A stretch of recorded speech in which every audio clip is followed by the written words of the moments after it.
Hey everybody, it's Amina and I'm back again. I wanted to thank everyone for watching the video as well as the comments that I have received. Lots of comments have been pouring in from everywhere and I do greatly appreciate it. Of course, I put the video out for the purpose of us having the conversation.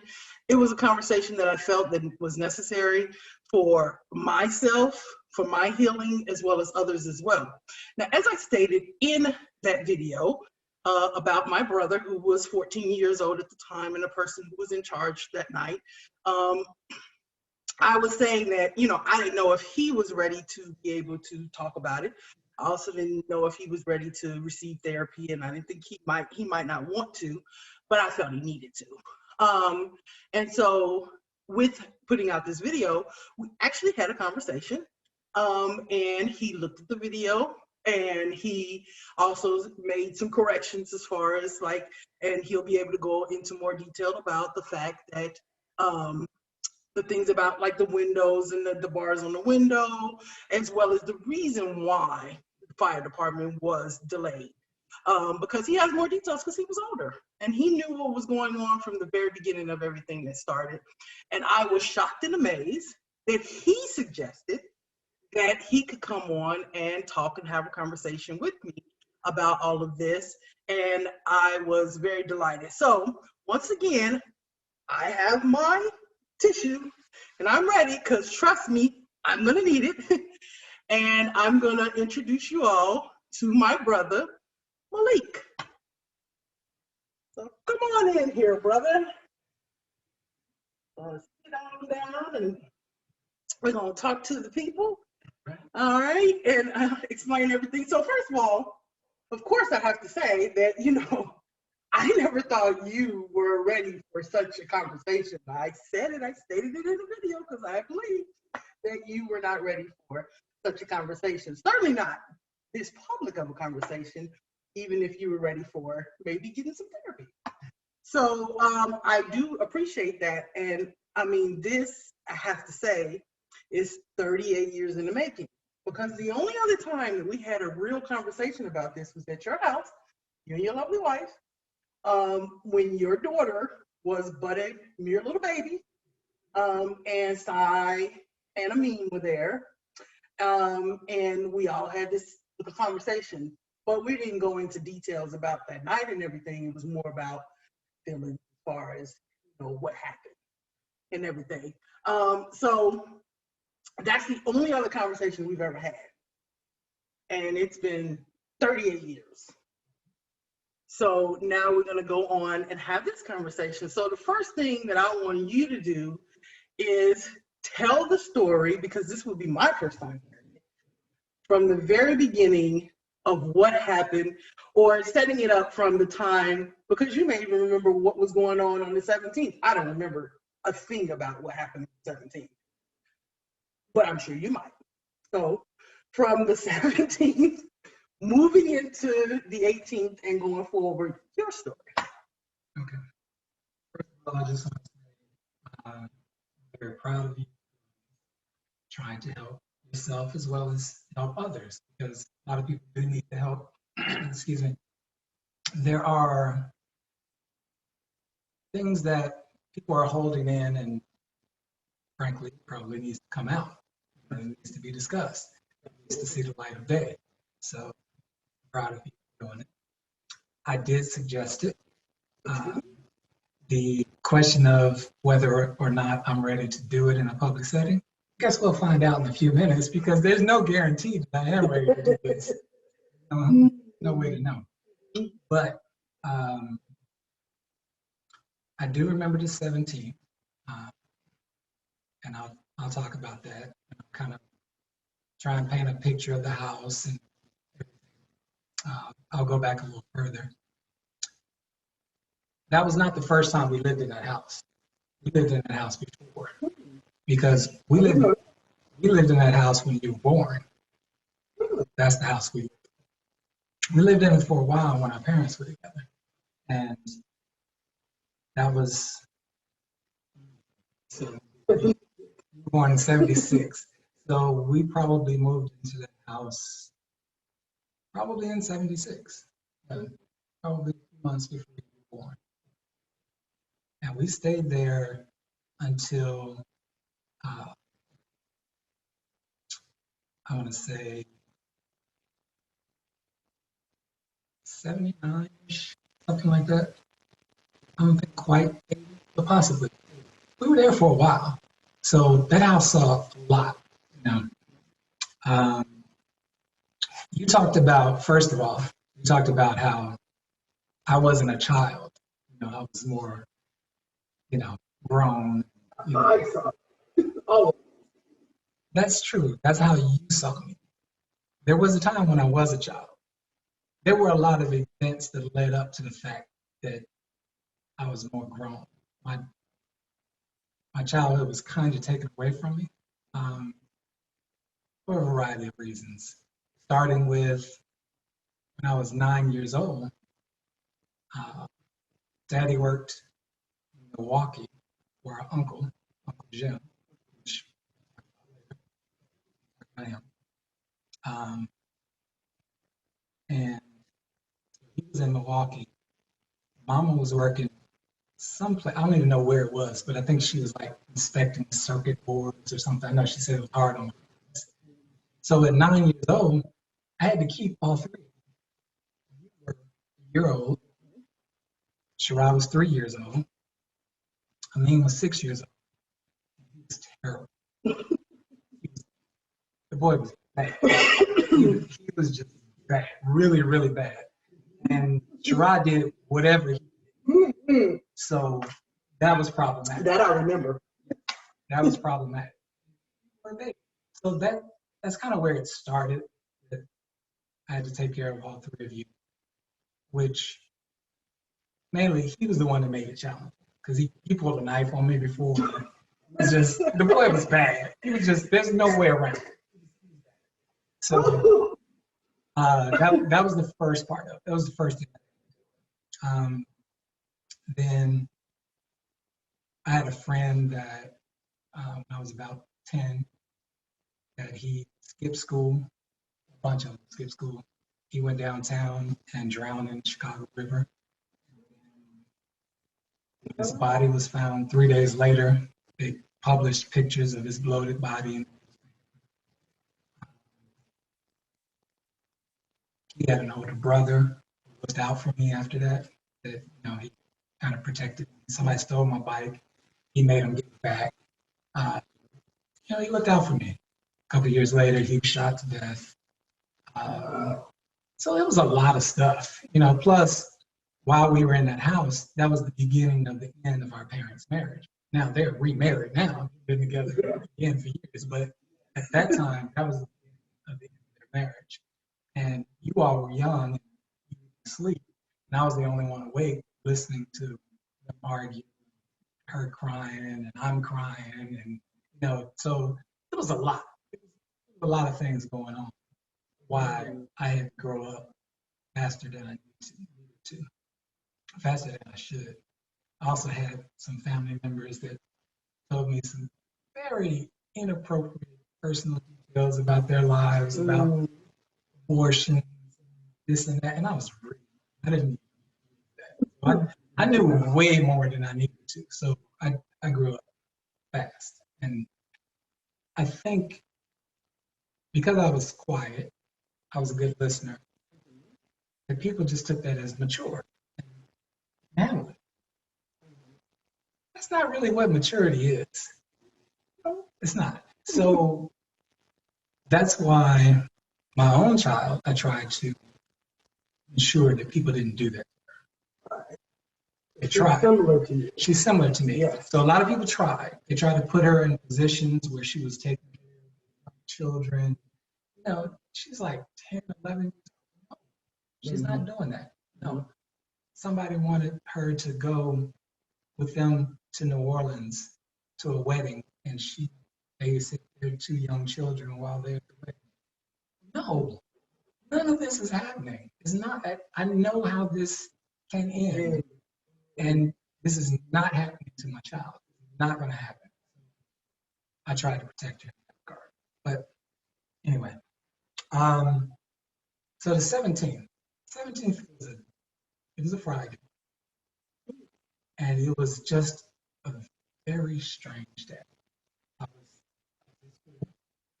Friday, and there was a woman. I don't think she's with us anymore. She was very kind to me over the years, and she wanted to start a debate team. She wanted me to be on the debate team, and so we were supposed to, have this mock debate, so on and so forth, to start in this debate team. She really wanted me to be on it. But what ended up happening is it turned into like a team gripe fest. And I was just an observer. I don't think I ever said a word the entire time. Well, Mama didn't know I was there. She just assumed after school I'm coming home, which I did not. I didn't get home that night until probably, because this woman was going to bring me home. And I kept thinking, and I kept saying, I can go, I can get on the bus, because I took the bus. I started taking public transportation at 9 years old. And so I can get on the bus. No. It just kept getting later and later and later. And so I don't think I got home that night until about 10 or 10. And this is the first time that I'd ever gotten home that late. And she had no idea where I was. So she was hot. Yes, she was mad. She was mad. And so, I was trying to explain is, who I was with and blah, blah. It doesn't matter, none of that matters. It doesn't matter. You should have been here. First of all, you should let me know where you were, but you should have been here. You shouldn't have even had to let me know. You should have been here. So that was the first part of it. But all that night, even when we were at the school, I just felt like something was wrong. It was just off. Something was off. And, I couldn't put my finger on it. So the first thing Mama said, because the baby was asleep in her room, first thing she said was pick her upstairs. And I picked her up, but I held on to her. I didn't take her immediately. I walked around with her, and something told me to just keep her. And I did for a while. I just kept her with me.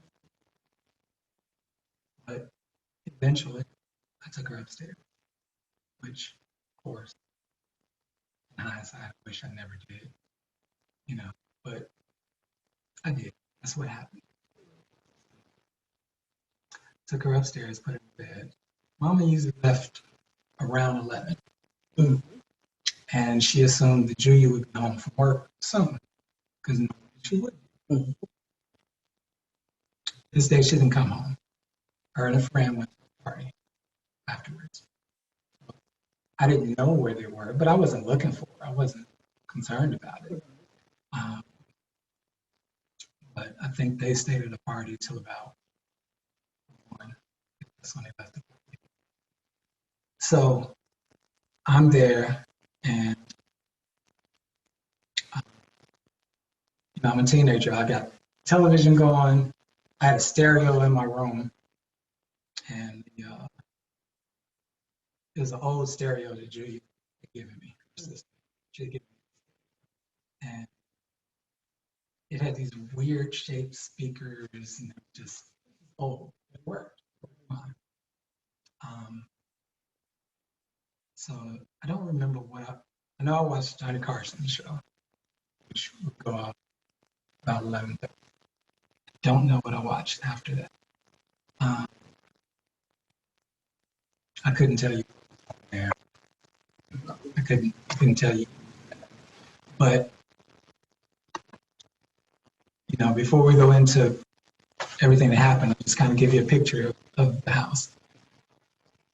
It was a house, small, not a great house, terrible house, but it was the only house, single family residence, probably on that block. because it's really just apartment buildings.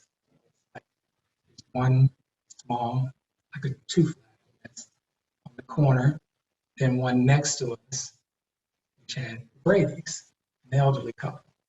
That's who we rent, the Brady's. The house was built on their property, so it was all kind of fenced in together in a way, and they just had it separated with like this chicken mesh because they had a dog, a big dog. The dog name was King, German Shepherd, huge dog. So they had it separated so the dog wouldn't come over and attack us because sometimes the dog was aggressive. You know, a bunch of kids running around. Right. Sometimes he was, sometimes he wasn't. So they had that mesh separated apart. So the house was back off the street. There was a gate out front. You come inside, there was a little walkway, grass on either side. Come up the walkway, come up to the front door of the house. Green wood frame house. And so that night, I was sitting on the couch because when you come in the front door, it's just a little area, just a little small, almost like rectangular area, basically just wide enough to open the door. So the door doesn't hit the wall. And then just a little room, a little bit of space. Then there was another door. That door, once you open that door, it led to the living room. That door closed by itself. It was kind of heavy. It had a little heft to it. It closed, on its own. And so you walk into the living room, and you all slept in the living room. We had a bed there. I can't remember if it was a permanent bed or if it was like a rollaway bed. You know, it was big. They had a bookshelf on the back. Okay. I remember that. All right. Yeah, it did. Mm-hmm. So the bed was there in the living room. All the doors, all the rooms are on the right, all on the right. So right there in the living room, the door on the right is Mama's room. Then right after that was the dining room, which we would use like a family room. Couch was, television was. The door on the right was my room. That's where the stereo was there. Then the last door on the right is the bathroom.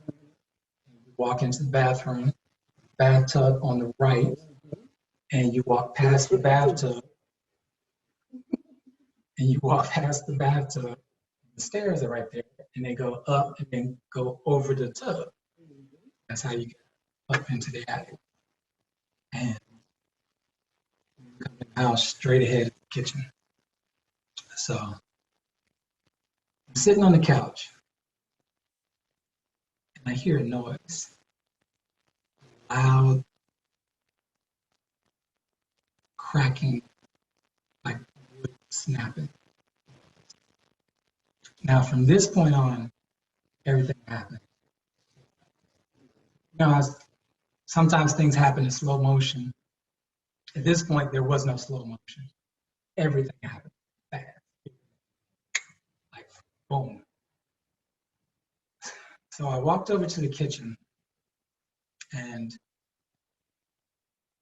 as I'm standing there, flames just go just that fast, just engulf the entire kitchen. And so what happened, it snatched all the oxygen. I couldn't breathe at all. No breath, nothing. And so I just had to breathe. So now I can't see because there's smoke everywhere, and I need to get some air. So I have to get some air. And I just kept thinking, stay low, stay low. You can breathe better low, just stay low. And so I'm going, and I didn't hit anything. I went straight to the door. I didn't run into anything. I got right to the door. So I opened the door, got out to the outer door, unlocked the door, stepped outside, and started catching my breath. As I'm catching my breath, I hear two of you coughing. And that's when it all just hits me that all these kids are inside the house. And so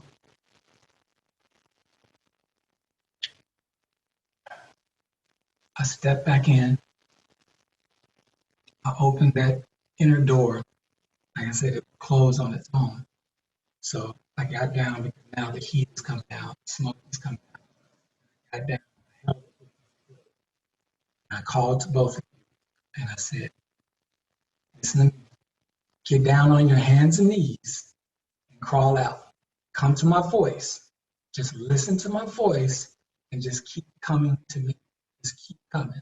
Just keep coming. So I kept talking, kept talking. That's what you did. Crawled up, came out, and you just collapsed. I asked, where is she at?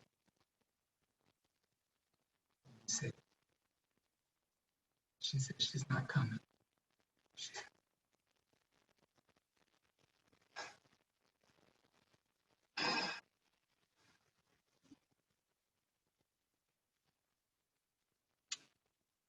She said she's going to the baby.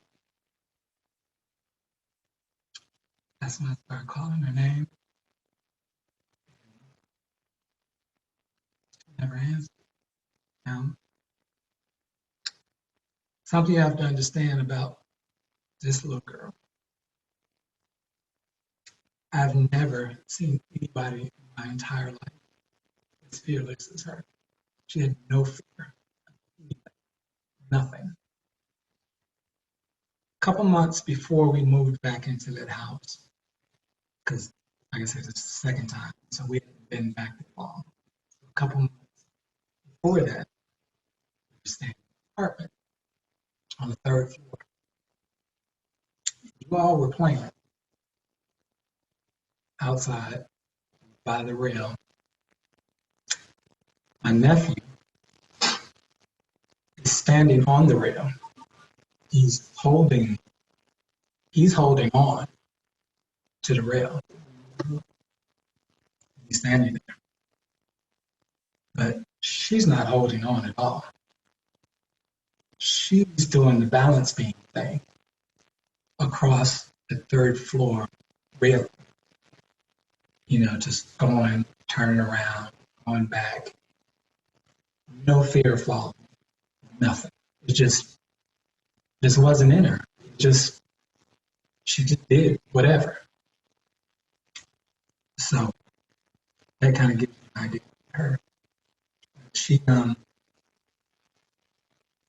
said she's not coming, she's going with the baby. And that's what she did. She went upstairs. She got the baby. She picked her up. And she shielded her. So the one person up there wasn't burned, was the she.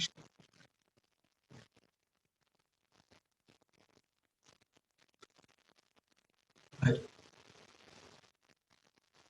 it wasn't her place.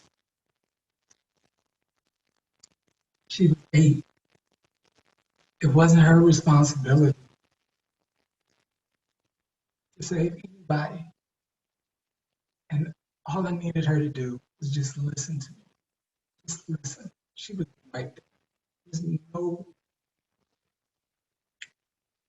that's not who she was. I can't be mad at her. She was true to herself. That's what. So I took off my shirt and I put it over my mouth, my nose. I'm in the house.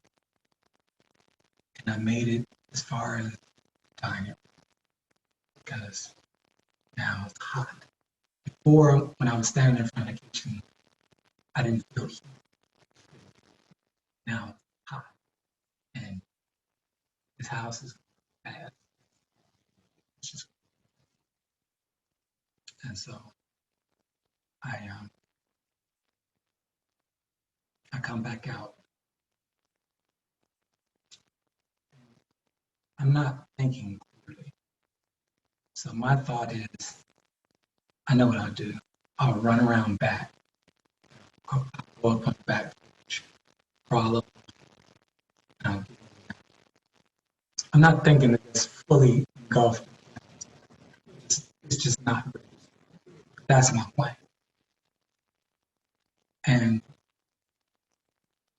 I'm thinking it's weird things that you think of, but you don't.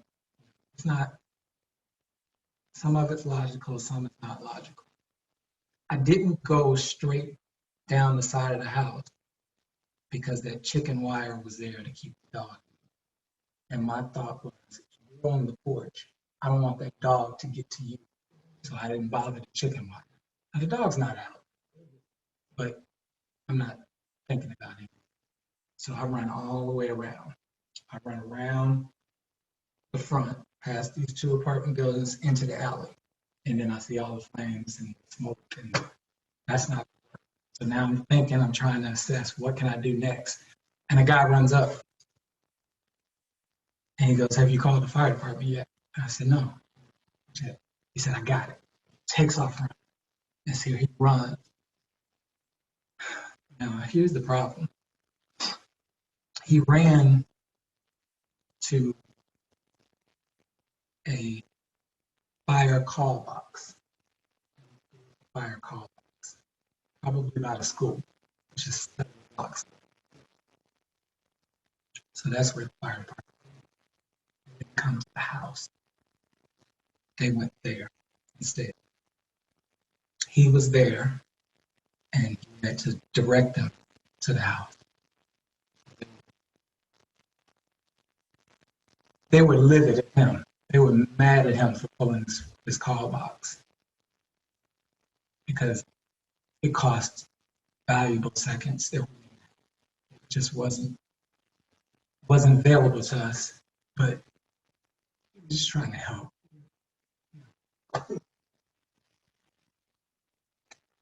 He was just a guy.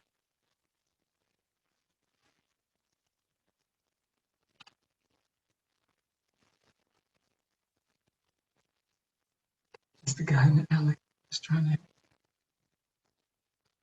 What else to do? So I come back around the house. I try and go in again. At this point, I can barely get inside the door. Go in. And I come back outside. Now neighbor gathered.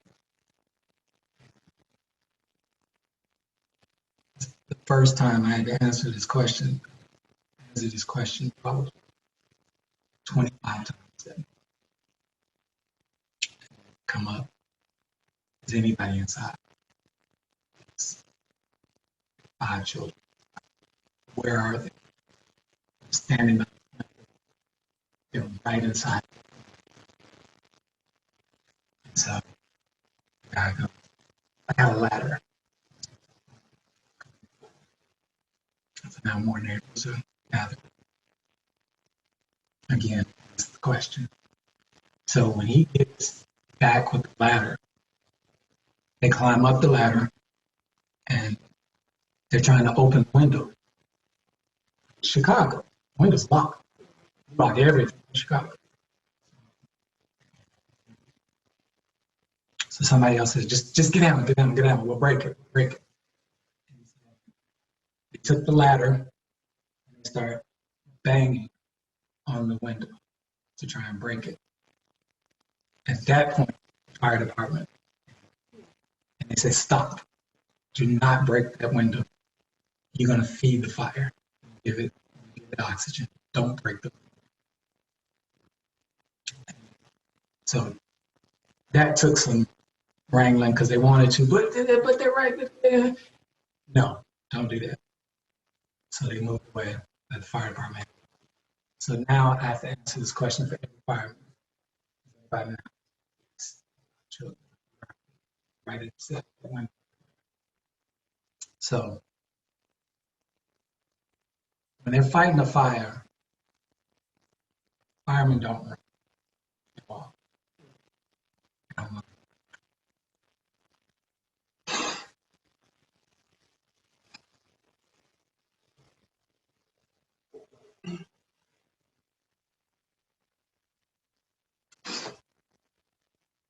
I wanted to run so bad. I didn't run. Walked. Which one? Walked in the door. One after another, asking me the same question. Walking. And then one came, I guess they were talking to each other. One came, stairs, explained the bathroom in there. Crazy bathroom. bathroom. Then, so another one tried to go around back and he ran into the chicken mesh dog, fell over. So he got up, I remember, just stomping the mesh down, just stomping it down. And then back. He was taking a hold back. So now at this point, it's completely out of my hands. I'm just in a daze.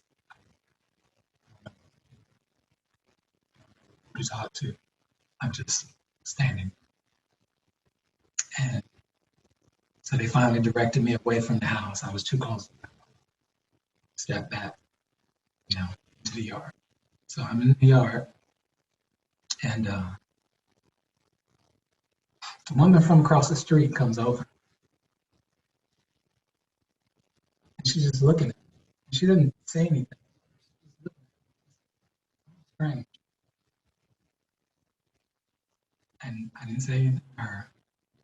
She just kept looking. And finally she goes,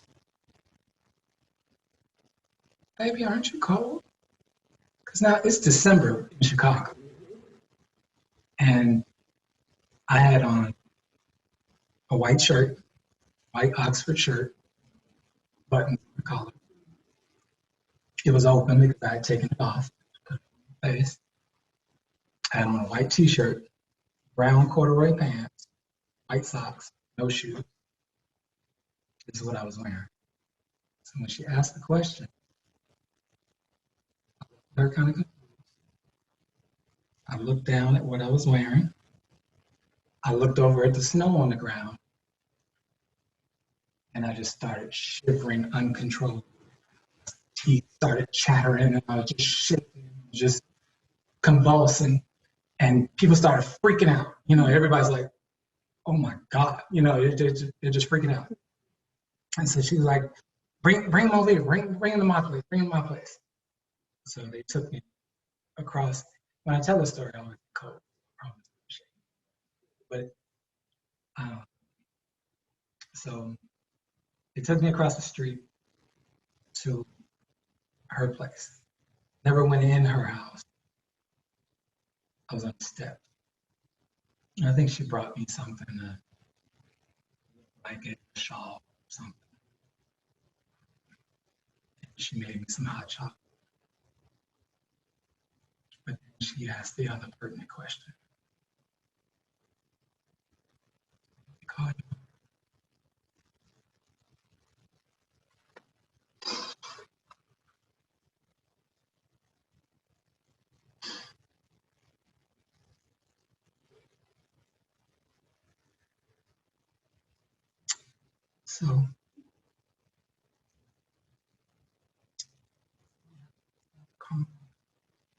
So we got the phone.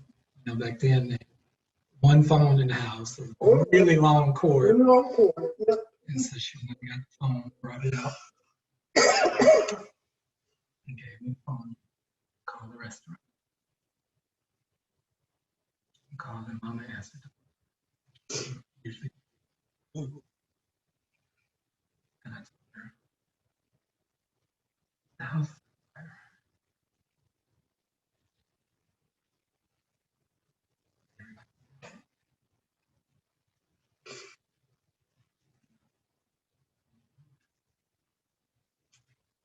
Dropped the phone.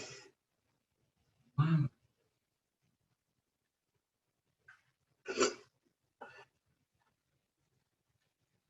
Call back.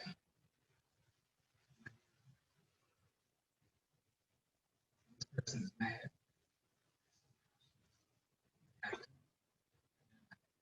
Who is this, and what did you say to her?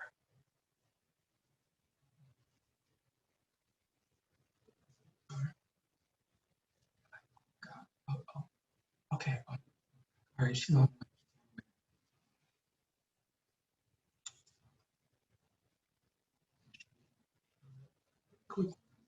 She wasn't that far away. Of course, I'm like, she was there. Julia's still 12 something. After me. That's why. And so the ambulance comes, you know, a couple of them checking me out. You know, he's in shock.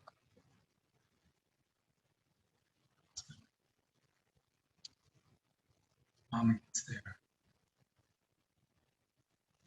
This lady comes over. She's like, "We've got the baby. Baby's good. Don't worry about the baby. Baby. Baby's good. Don't worry about it." I'm thinking, she's got the baby. Maybe somebody's got everybody. You know, they're just spread out over the block. Because how could just the baby have gotten it? Everybody must be. That's what nobody's saying. And Mama is looking like she doesn't believe what you're saying. And I understand why. Because the baby.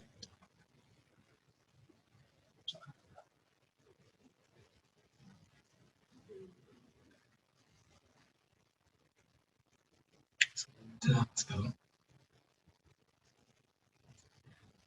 And then while we're there, just showing where these people. It's the middle of the night, no internet, no 24-hour. I have no idea how these people are going on. My friends are showing.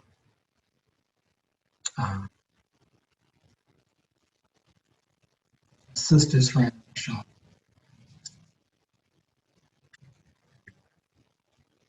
Daddy there.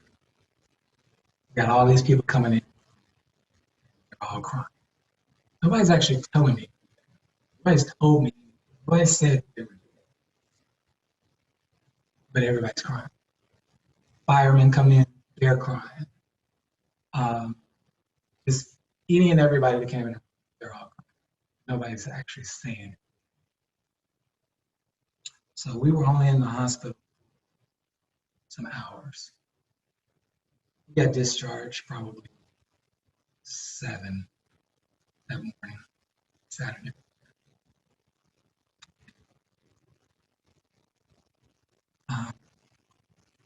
I think Mama considered taking a cab, but if I'm not mistaken, we got on the bus, which required us 2 buses. We were at Jackson Park Hospital. I hate Park Hospital. Yeah. I don't even like to see the outside of Jackson Park Hospital.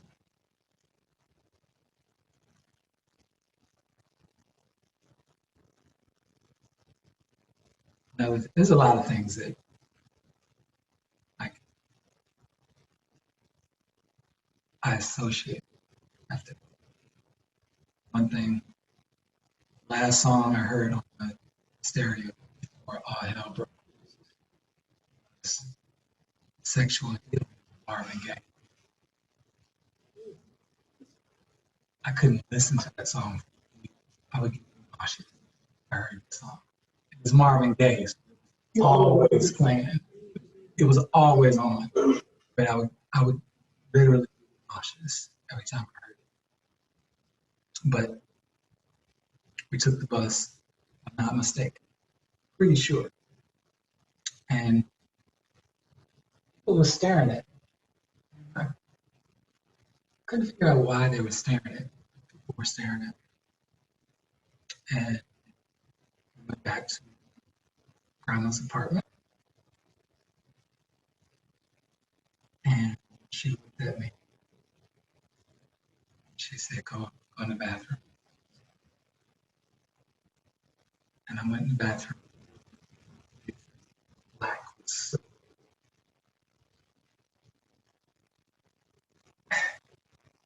I was mad at them.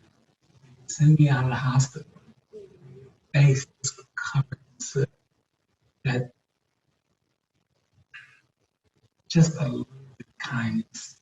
Just let me go in your face. Or here, go in the bathroom. Face. Or something. They would discharge me and let me go. Just like didn't say anything. Didn't speak a word on the ride. Nothing. People started showing up at grandma's apartment. You know, friends, mothers showing up, bringing stuff and do things from whatever. And news wanted to interview me, trying to figure out what to do with me, keep me away from. So Uncle Jim came and he took me to his place.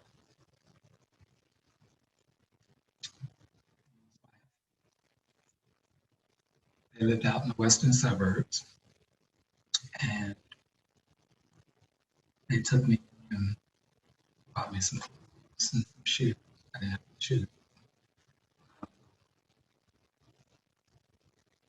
They even bought me a shoe. I remember they bought some NyQuil, some orange juice. At this point, I have a really nasty cold. And I went back to his place. And he asked me what happened. And I told him. And he went on to critique everything, to tell me everything I did wrong. And he didn't have a lot of patience. He was a very intelligent guy, logical thinker. And clearly I was not thinking logically. And he didn't appreciate it. So he told me about it. And also, he was mad the next morning because more than half the orange juice was gone, a gallon of orange juice. The reason more than half the orange juice was gone, because at that time, I couldn't drink NyQuil, Dayquil. Couldn't drink it. So I had the brilliant idea of putting it into the orange juice. Horrible idea. Turned completely green, made it far worse. But what I did was, me being determined, I drank a little, or a little more orange juice. Drink a little more orange juice. Eventually, I got it all down. It took over a half gallon of orange juice to do it, but I eventually got it all down. And so, I was not happy about that. And I found out years later he wasn't happy. I didn't thank him. I was barely speaking. I wasn't really functioning on a typical level, but he was not happy. Juice and so on and so forth. I never saw him again. Rest of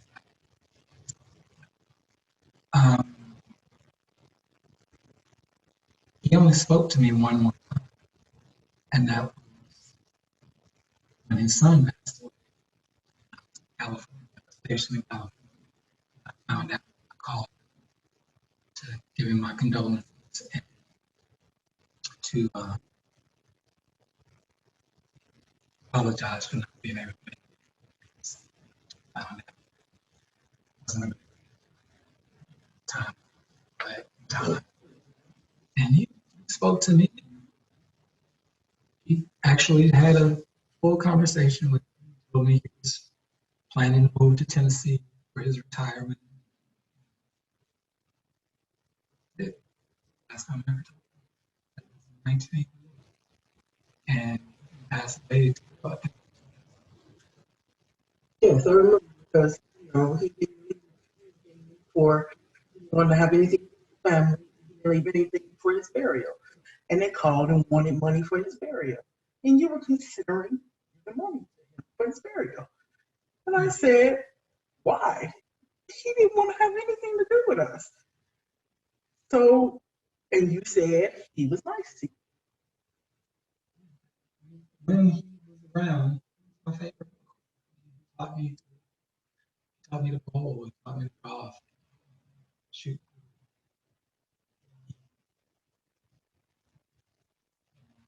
He was a teacher, but he had mental problems, mental issues, and he may not have ever been fired, and he definitely didn't recover the death of his son. He just went downhill. And the reason I know he didn't recover is because I told you he was a detailed person, very thoughtful, everything out. But he had money, he had plenty of money, but he gave it all to the hospital in Memphis. And he didn't do anything to take care of his issues. He wanted to be cremated. And the hospital give up to do it. He said, everything we had, which was probably a pretty substantial amount of money. An excellent businessman. I went to the hospital. That's nice. What do you do about him when you can't? You said they probably put him in an unmarked grave. So were you planning on visiting him? Then let him put him in an unmarked grave. He didn't want to have nothing to do with his mother when she died. He didn't want to have anything to do with anybody when all the other people died. So he, and I mean, I guess in this therapeutic mindset, you could say he had his own issues. So there should be some consideration towards that. But to me, I felt like he didn't care about my grandmother, his mother. And so I'm not giving you money. But not only you, but Daddy wanted to do it too. But he just didn't have any money. They didn't have the money to do it. But they were considering it as well. And Daddy was one of the ones that was like, oh, I don't want anything to do with him. Don't call him. Anytime somebody died, or don't call him. He doesn't care. He doesn't care anything about the family. When Grandma died, he was like, I don't know what y'all calling him for. And so, but he was considering giving the money towards that. So, yeah, I guess, in hindsight, I guess I can see the consideration in it. In the moment, though, I didn't see no consideration. I was like, okay. No, thank you.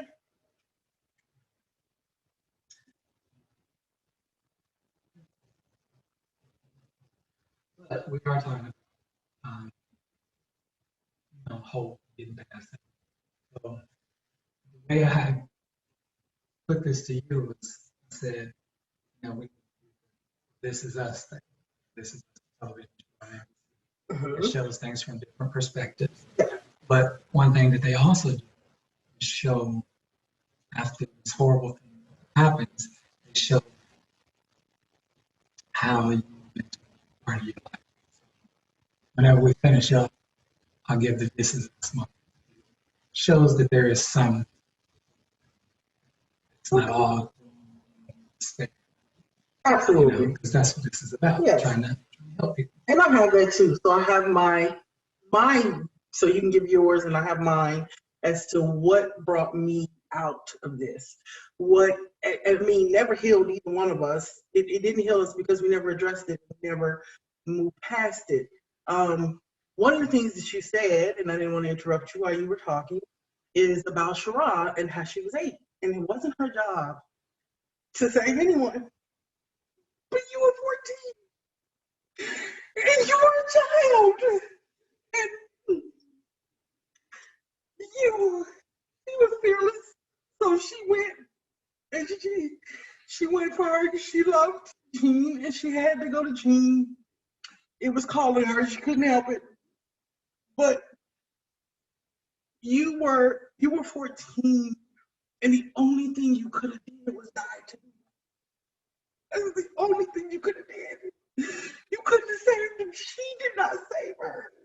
She protected her from being burned, but they died together because she couldn't save her. You couldn't save anybody, but you saved me and you saved yourself. And that's why you're here. And that's why your daughter's here. And that's why all my children are here. And everything we've done from that day to this is because you saved yourself and you saved me. And it was too much for a 14-year-old to ever have to deal with. No matter how old you seem, you didn't deserve to have that on your shoulders. And you know, one thing, because we make jokes about it in a jokingly sense. And I remember when Julia passed, and I said, you know, I'm not calling your mama. I don't, I'm sorry. You got experience in this. I don't have no experience in this, and I can't do it. I know she was sick, and it was more understanding it was gonna happen, but I'm not doing it. You don't have to. He said, I'll do it. I'll take care of it. But how does that affect you that you have had to make so many of those calls that you're like the one who has to call for every time something happens to someone? And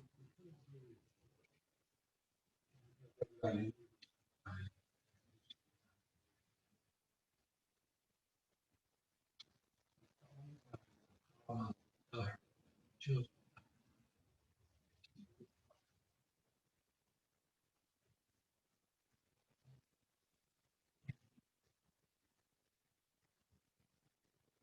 It's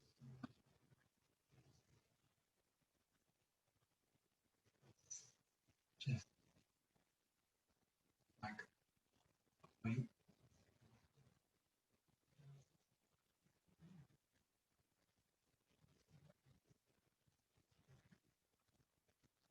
just like so hard. Um,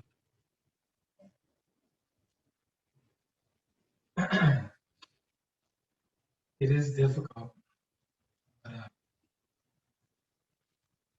mean, I have to do,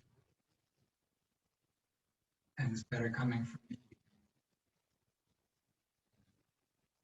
Somebody who doesn't know her, somebody who's not close to her.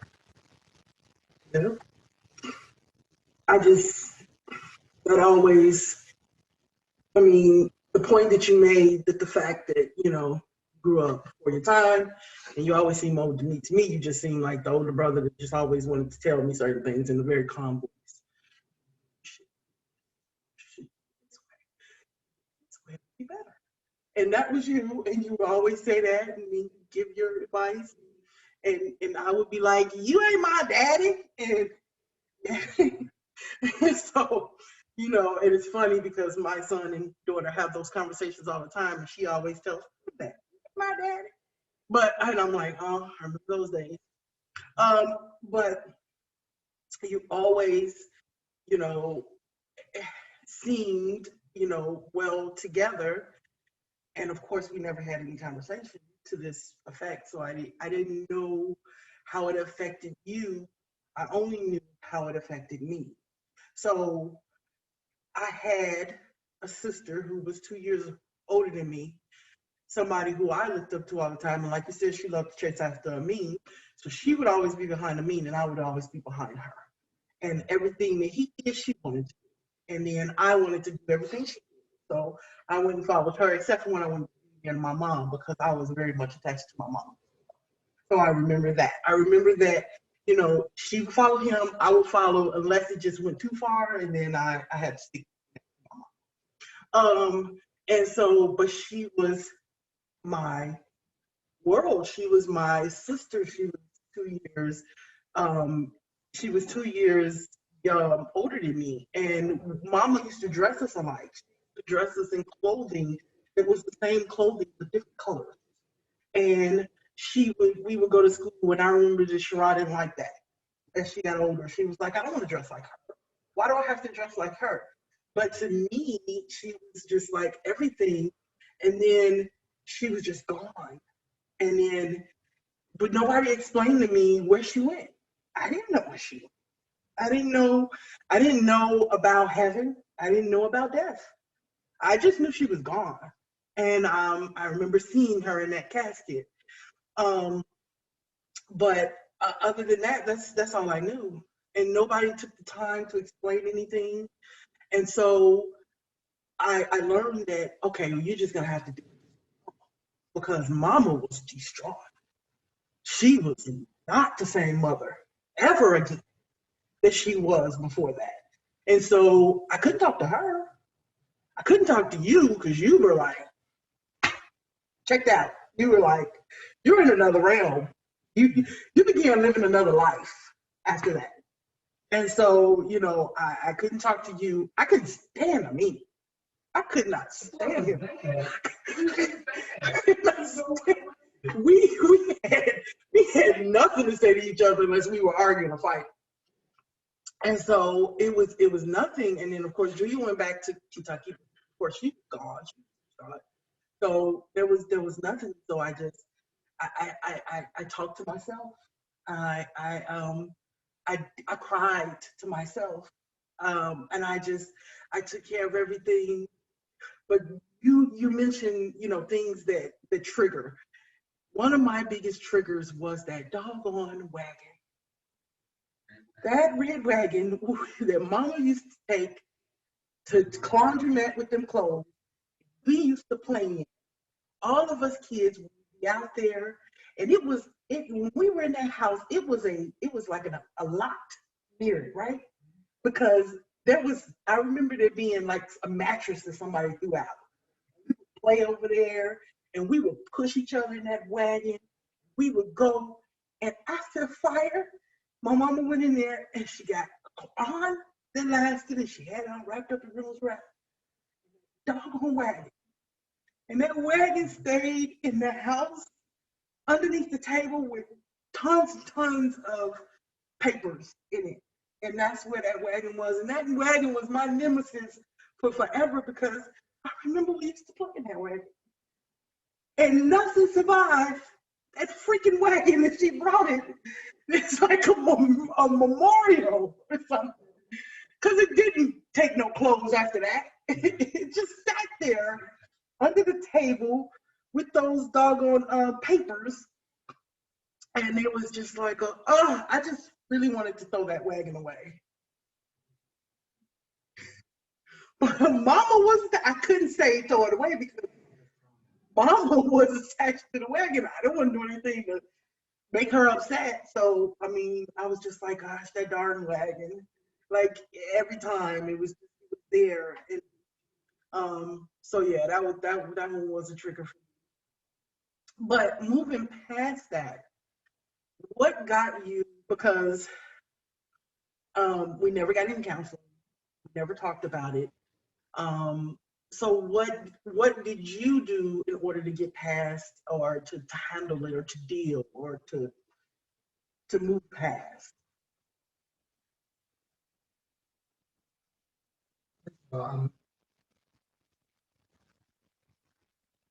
Especially back then, but on a basis, I keep everything. I don't ever. And I keep everything in, and I learn to suppress, compartmentalize, and that's what I did.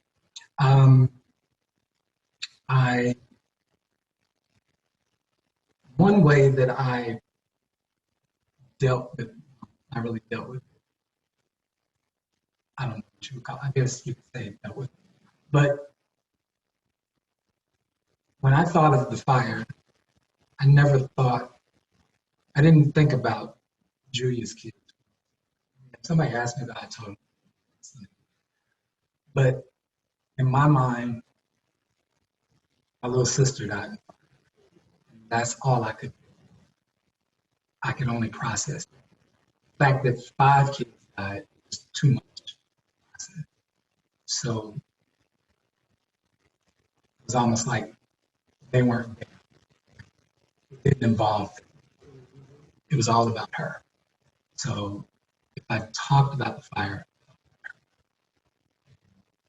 how she was, never talked about how um,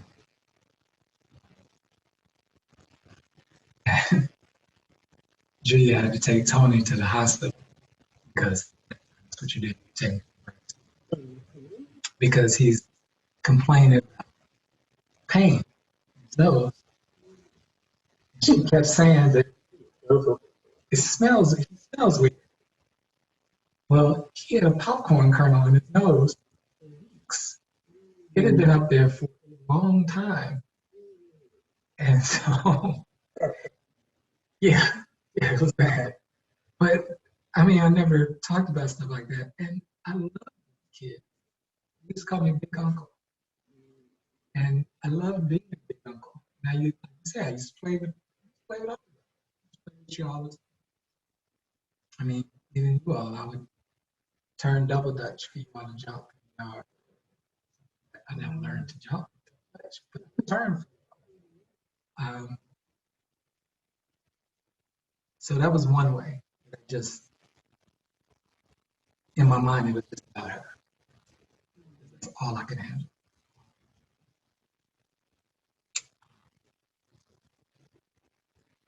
The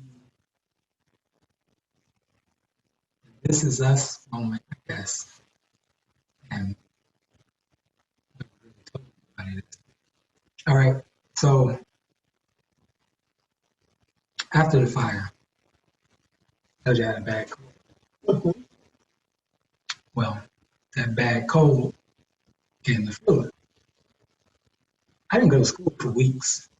I went to school the Monday after, because this happened on Friday night. That next Monday, we went to school. I mean, we went to a different school. So we went to school and weren't there very long at all because they made an announcement of the fire. And so I'm just bawling my eyes out. I'm just crying. And our friend's mother checked us out of school. Sure, that wasn't legal. Back then, pretty much everything. I mean, it was legal back then. You could do whatever. And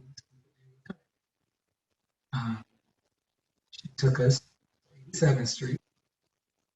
She went to Seaway National Bank. She opened a savings account in Mom's name, like a memorial fund or whatever. And people put money in it. So the original fund. Yeah, the original fund.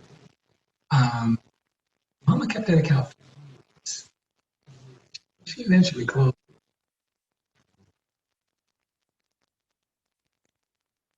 At 10, but she kept it.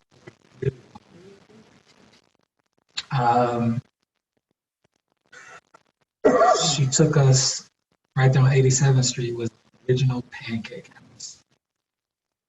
And I had blueberry pancake. God, the worst pancakes I ever had. I don't know if it was because of my state of mind or whatever, but sorry, original pancake house. I think you're still there. I apologize for this, but it's probably just me. Don't like it.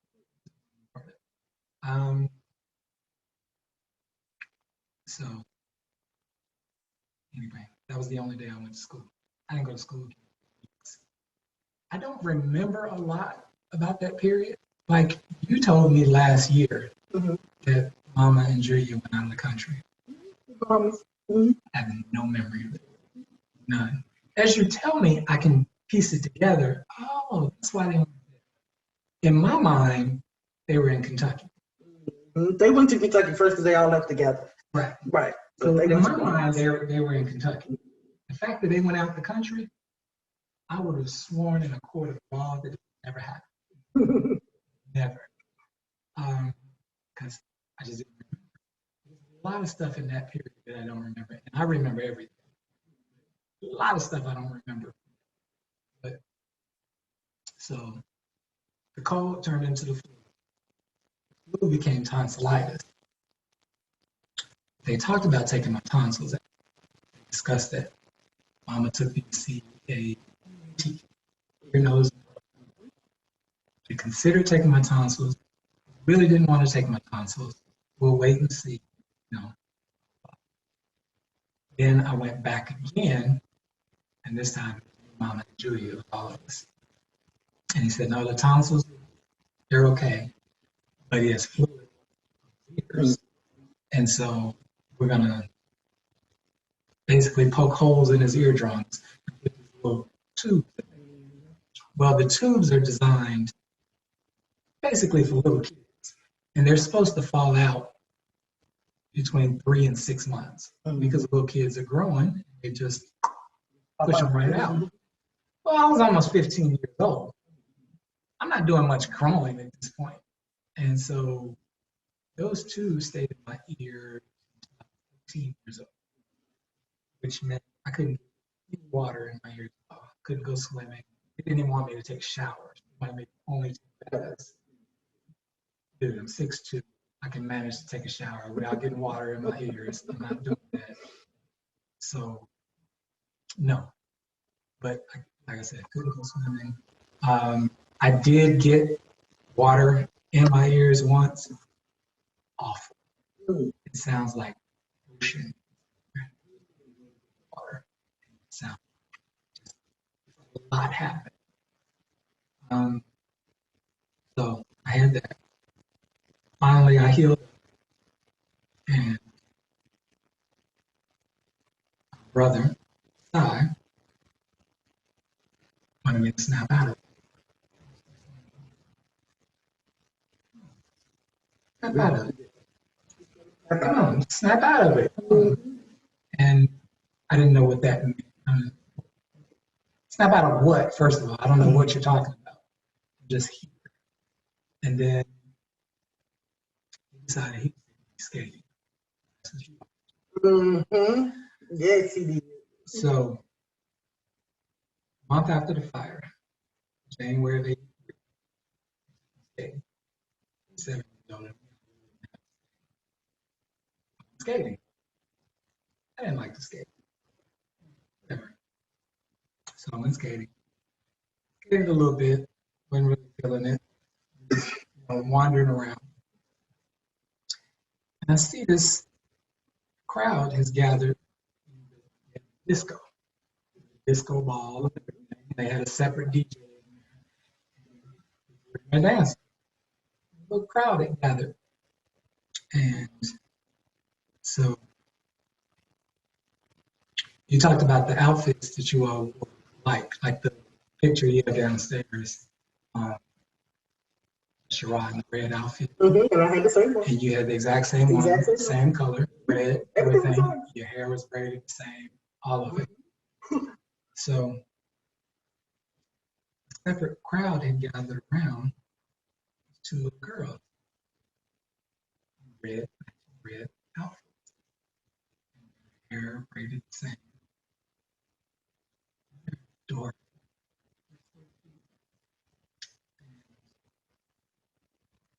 The oldest one, this was the month before her fourth birthday. The younger one was 2 years old. She was shy. The oldest one was basically danced. I asked her to. The younger one, it was a little iffy. Maybe she would, maybe she would. And I was just captivated.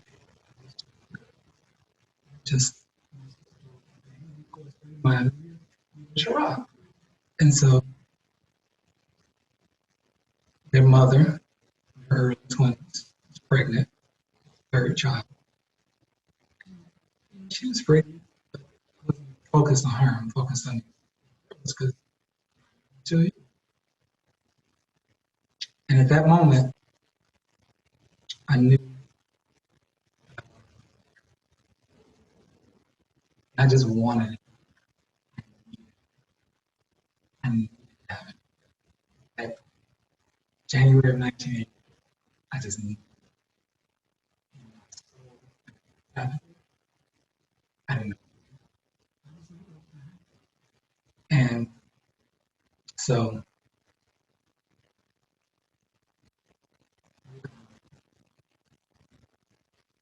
I asked, yes, I'll be everybody. Whole name. Yeah. So, anyway, long story short, that was January of 83. January of 94. Oh, can have that. This is us moment came together. That's the this That's the this is us moment. That's how it all. That's how they always show you how different people are introduced into life. That's how that disco. Oh, Marco. Yeah.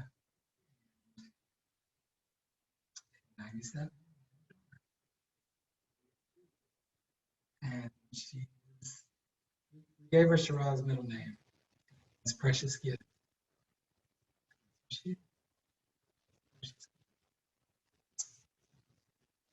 Yo, look at that. This is us moment, bringing that all together. That was good. I like that.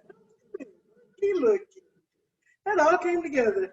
Yeah. So for me, I don't have a this is us moment like that. Nothing all good. Like I met my husband. No. As both the husbands I've had are both foreign, so yeah, nah, they would not have been there. But so when after the fire for me, I was, it was just pure loneliness. And then of course for us as a community back then, we're Muslim and we're in the Muslim community in Chicago, and it was very, very strong and very tight back then. Though it's still got some tightness in pockets now, it's not like it used to be, because it used to be really, really tight. And that community engulfed us and took care of us, gave us a home to live in, and cooked for us because when Mom was out, right? Yeah. Every day, good food, boy. Woo, some good stuff. Sister B, she cooked for us. And I don't remember how long we stayed in that house. It was months. They were trying to sell that. Right.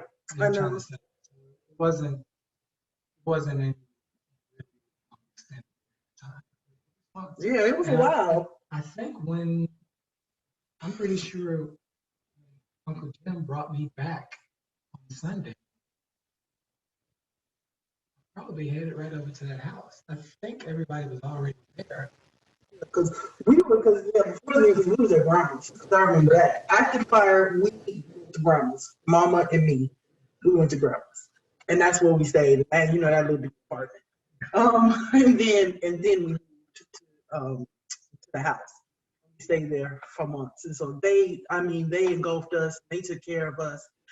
Past the period of, because people are always around when a tragedy occurs, and then they're gone. But they did pass the tragedy, and they were still there. I went to public school, so I went to Park Manor down the street from there at the time. And when I got back, it was like whoosh of everybody, what happened? And I just couldn't do it. And they stepped up and allowed me to go to Claire Muhammad. And because Mama couldn't afford to send me. And I had to get out of there. I had to get out of there because the teachers were worse than me.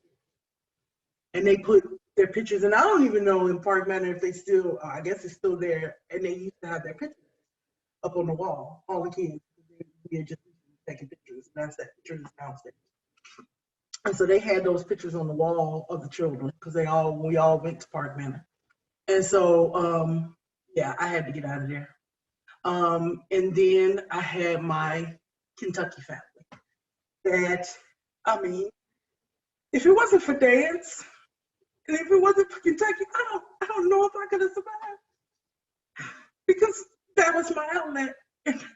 And I went there, and I had brothers and sisters and fighting and laughing and things to do and places to go. And I used to watch TV all the time, and TV is an outlet for me because it's a getaway. It's a way to escape reality, because reality wasn't fun. So I could go and watch TV so that's what I did when I was at home in Chicago, because it was so lonely in Chicago. If I wasn't dancing, then I was watching TV.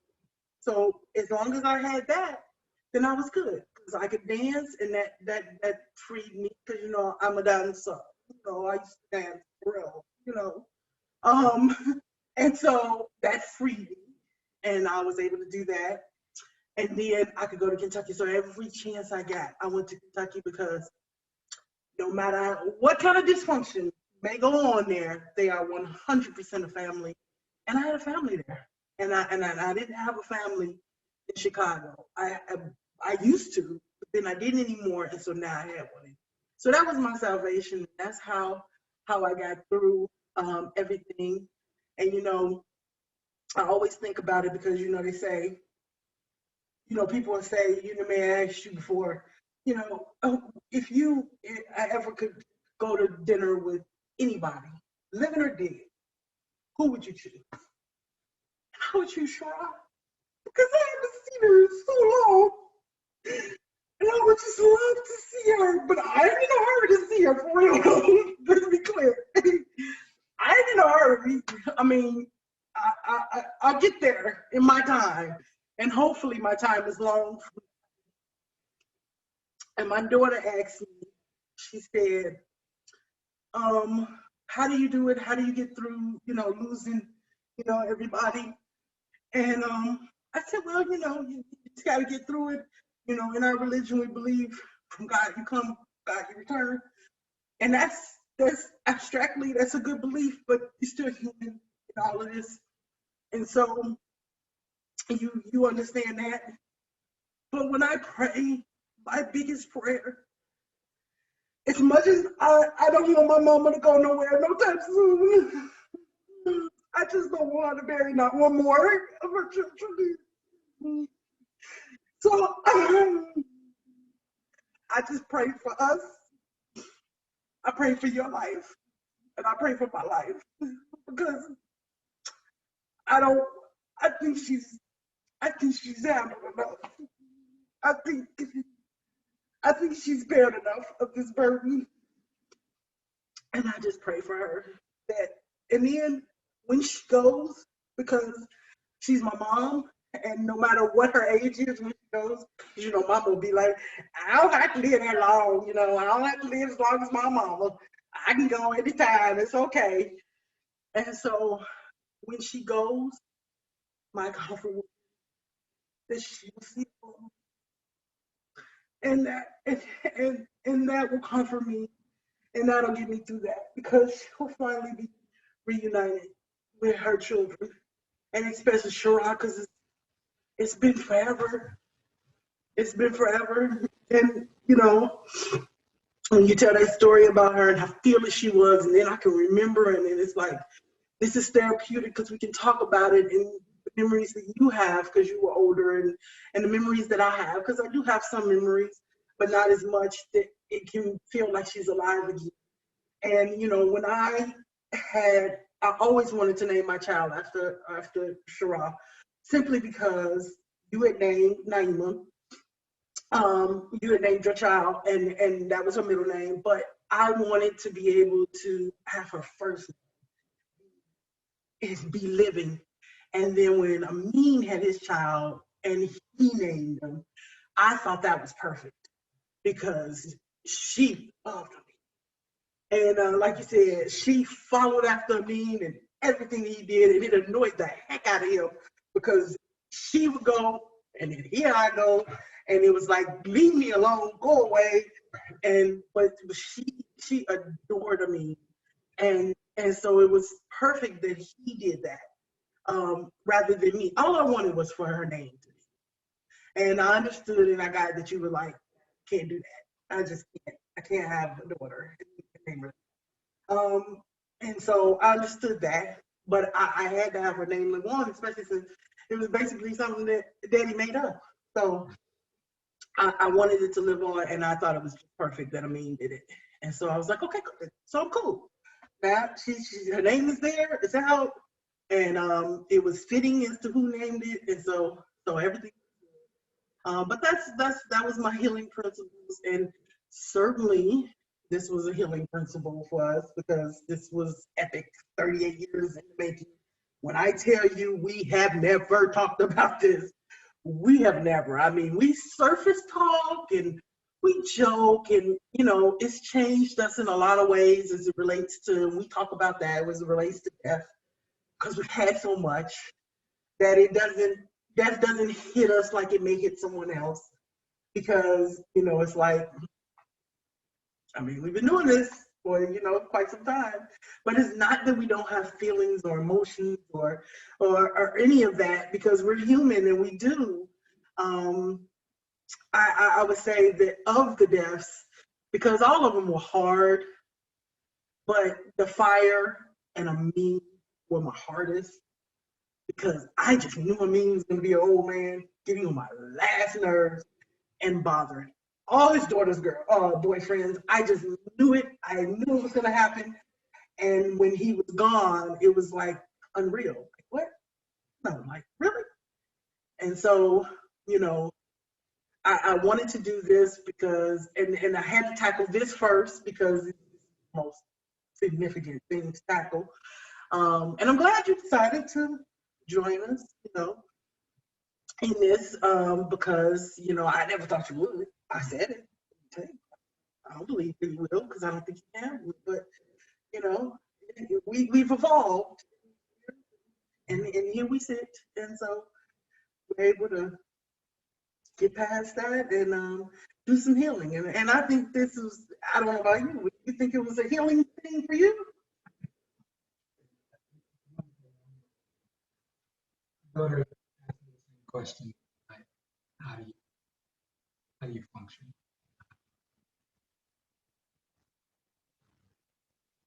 Become productive in society. And I've gotten that question before, but I really thought about it, and it's actually a very simple. I had never thought about it. It's a very short, straightforward answer. Oh, I've been the only one to come out of the house.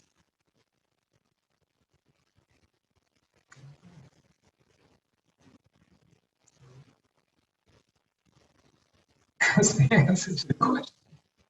Well, that's interesting because all my life, I always thought that me surviving wasn't enough. Like, it was like nobody embraced us and said, everybody cried over the tragedy. And of course, that's understandable.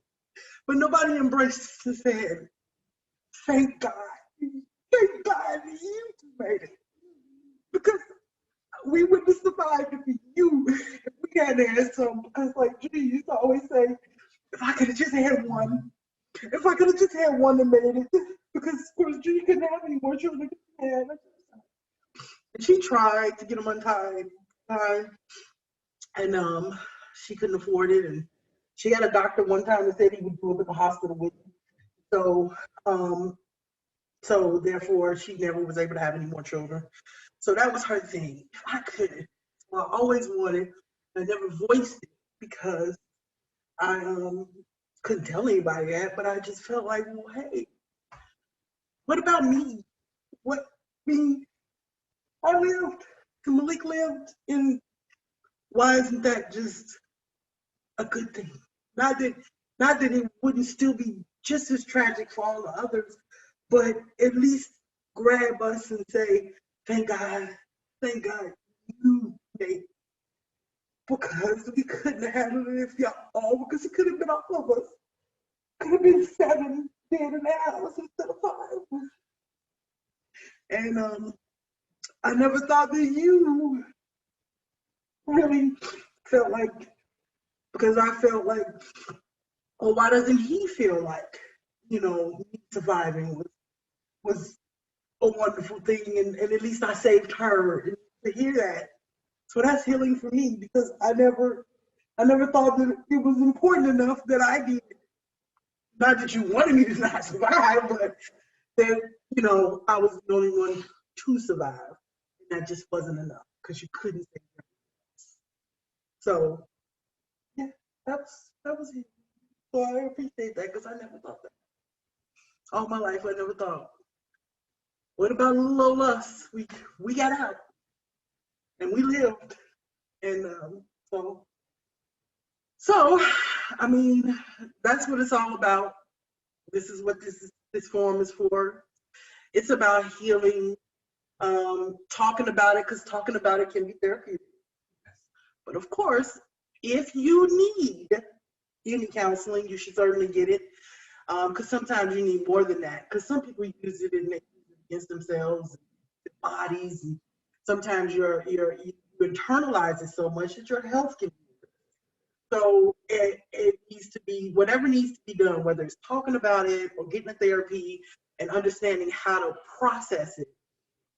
But absolutely knowing that you did everything you could do to survive and to save everyone you could, and you saved. So that is what I want you to take away from this, because the only thing you could have did with the rest of them is for all of them, for all of you gone. And then just because I was out there on that porch, and it would have only been me who survived, and then you would have been gone too. So you did everything you could for you to be here at this moment, and for me to be here at this moment. And nobody should ever take that away from you, because you couldn't do anything else. It happened so fast and so furious that nobody could have done anything other than perish themselves. And so that's something that I hope you hear, and I hope you receive, because it's important that you survive. It's important that I survive. And I always say CMB, we all we get. Because we have other siblings that are on our father's side, and they are siblings, no doubt about it. However, we didn't grow up with them, and they are not our mother and father's children. We are all that's left of our mother and father's children, which is completely ironic, because we were the only ones who survived that. But we're the only ones left, and so, we got each other, and we have had each other throughout the years, and we'll continue to have each other, and nothing will ever get in the way of that, because we've been through way too much to worry about anything trivial in life to separate anything. And time cannot be wasted, because I wish I had time back with Amin and our issues, because we fought until we were adults. We didn't like each other until we were adults. And then we got close. And then we weren't adults together that long, and he was gone. And me and Julia, we went a whole year without talking. And now she's gone, and I wish I could have my year back. So I will never allow anything to ever get in the way of us being us, and of us, moving forward, no matter where we go in life and what we do. We don't argue. We don't fuss and fight. You're not an arguer, so I couldn't argue with you if I wanted to, because you're not gonna argue back with me. But I don't allow anything to get in the way of us having conversation, being around each other, and everything. And I hope that we can talk more, because we are both adults now. And in our relationship has always been like, oh yeah, he's my big brother, and does his thing, and he doesn't talk to me, but you can talk to me. We can have conversations, things, as adults at this point, and I understand more about you and what changed to make you seem like that, put together adult, far before you should have been in that position. Because to me, I was like, he always wanted to be somebody's dad. You had 6 kids when you got married, and everybody's like, oh, he married a woman, she got 6 kids. I was like, what? Of course. He always wanted to be somebody's daddy. Hey, that makes perfect sense. But now I know a little better. So we'll have an opportunity to even grow in our age. You being a lot older. I'm but a young thing. But funny. Somebody asked me one time, "What? And who's older?" Oh, what kind of question is that? But so now we can talk more, and we can discuss, this and other things, like other days and other memories, because there are tons of them. Because we had 8 years with Shara, and even more, 31 years with Amin. And we don't do a lot of discussion about any of the ones who have gone and passed away, because it can be raw and hard at times, but sometimes talking about it makes it better. And then I can learn things that I never knew. And then you learn things you never knew. Like you was out of it. You didn't know they went to the Bahamas. They got pictures. They went. So I appreciate everybody for taking the time and listening to us. It's a long recording. Y'all made it to the end. Well worth it. You made it to the end. And again, of course, I encourage anyone, if you need help, please seek it. Otherwise, talk about it, because anything that's going on in your life that affects you mentally and emotionally needs to be discussed and talked about, so that you can get past it, so you can grow from it, and it won't fester and make situations worse. So again, thank you. All right, bye.